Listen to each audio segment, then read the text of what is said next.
বুঝছো? দেখো সবটা কাটবো না, তা হয়েছে, দেখছো?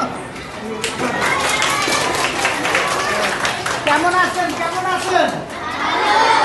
আজকে একটু বেশি ভালো আছেন। বাসায় গিয়ে ড্রেস চেঞ্জ করে গোসল করে খাওয়া দাওয়া করে একটু ঘুমাতে হবে। তারপর সন্ধ্যা থেকে যেই তুমি সেই তুমি, সামনে পরীক্ষা আছে, রাইট? আনন্দের সাথে অন্য কিছু ভুলে গেলে চলবে না, চলবে? আচ্ছা, আজকে সকাল থেকে বাবা মার কথা শুনি নাই এমন কেউ আছি?